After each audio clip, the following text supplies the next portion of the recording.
Praise be to Jesus Christ and Blessed Virgin Mary. Welcome to Telugu Catholic World. Let us begin with a prayer. పరలోకమందున్న మా యొక్క తండ్రి, మీ నామం పూజింపబడునుగాక, మీ రాజ్యం వచ్చునుగాక, మీ చిత్తము పరలోకమందు నెరవేరినట్లు భూలోకమందును నెరవేరునుగాక. నానాటికి కావలసిన మా అన్నము మాకు నేటికి ఇవ్వండి. మా యొద్ద అప్పుపడిన వారిని మేము మన్నించినట్లు మా అప్పులను మీరు మన్నించండి. మమ్ము శోధనయందు ప్రవేశింపనివ్వక కీడులో నుండి మమ్ము రక్షించండి. ఆమేన్. ఈరోజు మనం వీడియోలో మరణించిన వారి ఆత్మలు ఎక్కడికి వెళతాయో, ముఖ్యముగా ఉత్తరించే స్థలం గురించి మాట్లాడదాం. మన కథోలిక విశ్వాస ప్రకారం ఒక వ్యక్తి మరణించిన తర్వాత వారి ఆత్మ స్వర్గం లేదా నరకం లేదా ఉత్తరించే స్థలంకి వెళుతుంది. మనం రోజు దివ్య పూజా బలిలో ఉత్తరించే స్థలం అనే పదాన్ని వింటూ ఉంటాం. అసలు ఉత్తరించే స్థలం అంటే ఏమిటి? పరలోకమునకు ప్రవేశించు ముందు ఆత్మలు పూర్తిగా శుద్ధి చేయు తాత్కాలిక స్థలాన్ని ఉత్తరించే స్థలం లేదా పర్గటరీ అంటారు. అసలు మన ఆత్మలు ఎందుకు శుద్ధి చేయబడాలి? ఎందుకంటే అత్యంత పరిశుద్ధుడైన మన దేవుణ్ణి దర్శించడానికి మనకి పరిశుద్ధి అవసరం. పునీత పేతురు గారు వ్రాసిన 1వ లేఖ 1వ అధ్యాయము 15వ వచనంలో ఇలా చెప్తూ ఉన్నారు: మేము పిలిచిన దేవుడు పవిత్రుడు కనుక మీ ప్రవర్తయందు మీరును పవిత్రులై ఉండుడు. కనుక మనము దేవుని ముఖాముఖిగా దర్శించాలి అంటే ఆయన వలె పవిత్రులై ఉండాలి. మన పాపపు కార్యముల వల్ల దేవుని నుండి మనం దూరం అవుతూ ఉంటాం. పాప సంకీర్తన ద్వారా ఆయన మనల్ని మరలా ఆయన వద్దకు చేరుస్తాడు. కానీ ఈ పాపముల వల్ల మన ఆత్మకి జరిగిన నష్టం కూడా చెరిగిపోవాలి. దానికి పరిహారం అవసరం. పరిహారం అనేది 2 విధాలుగా చేయొచ్చు. ఒకటి, ఈ లోకంలో మనం జీవించి ఉన్నప్పుడు. రెండవది, ఉత్తరించు స్థలంలో అగ్ని చేత శుద్ధి చేయబడుట.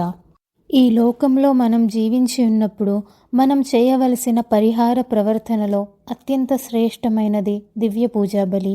ఇంతటి పరిశుద్ధితో కూడిన అనేక రహస్యములు దాగి ఉన్న ఈ దివ్య పూజా బలిని సంప్రదించే ముందు పూర్ణ మనసుతో మనం దేవుని ఎదుట చేసిన పాప కార్యములను గూర్చి యథార్థమైన పశ్చాత్తాప హృదయముతో పాప సంకీర్తన ద్వారా శుద్ధి చేయబడి ఆయన దివ్య బలి పూజలో సంప్రదించాలి.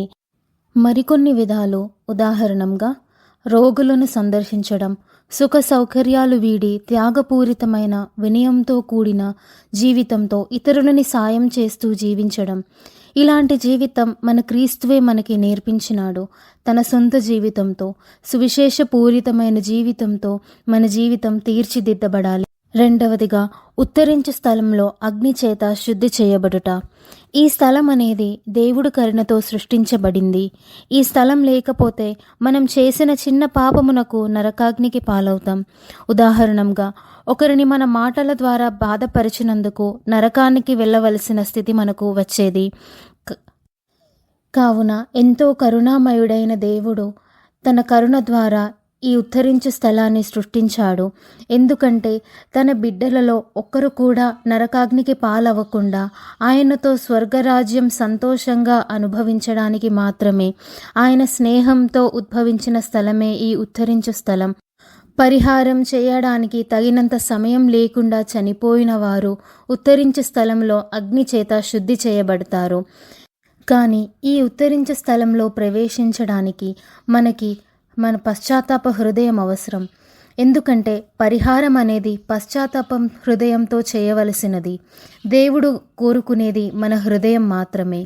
ఇలాంటి పశ్చాత్తాప హృదయం లేకుండా, పాప సంకీర్తనం చేయకుండా దేవుణ్ణి దూషించి జీవించే వాళ్ళు నరకాగ్నికి పాలవుతారు.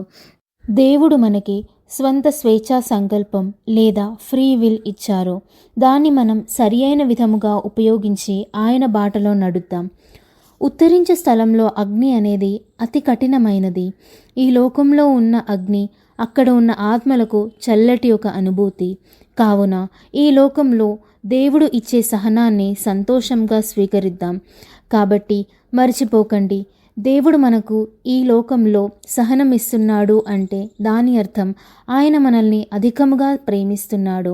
కావున రోజు ఆయన ఇచ్చే సహనానికి ఆమేన్ పలుకుతూ కృతజ్ఞత తెలియచేయాలి. ఉత్తరించే స్థలంలో ఉన్న ఆత్మలను స్వర్గరాజ్యానికి చేర్చాలి అంటే మన ప్రార్థన వారికి చాలా అవసరం. కావున మన ప్రార్థన ద్వారా, పరిత్యాగం ద్వారా ఉత్తరించే స్థలంలో ఉన్న ఆత్మలను స్వర్గరాజ్యానికి అర్హులుగా చేద్దాం.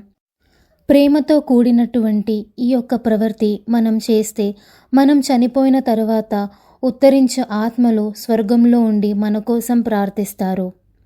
కావున అనుదిన దివ్య బలిలో ఆ ఆత్మల కోసం ఆత్మార్థంగా ప్రార్థిద్దాం.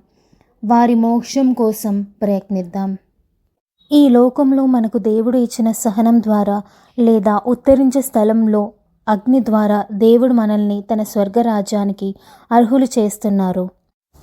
యేసును వెంబడించాలి అంటే మన యొక్క సహనం అనే స్లీవను తీసుకొని ఆయన రక్తంతో కూడిన పాదాలను వెంబడించాలి. ఆయన ఈ లోకంలో సుఖ సౌకర్యాలు, క్షేమాన్ని వాగ్దానం చేయలేదు, కానీ రానున్న పరలోక రాజ్యం వాగ్దానం చేశారు. కావున అత్యంత సంతోషకరమైన ఆ పరలోక రాజ్యాన్ని దృష్టిలో పెట్టుకుంటూ మన జీవిత ప్రయాణం కొనసాగిద్దాం.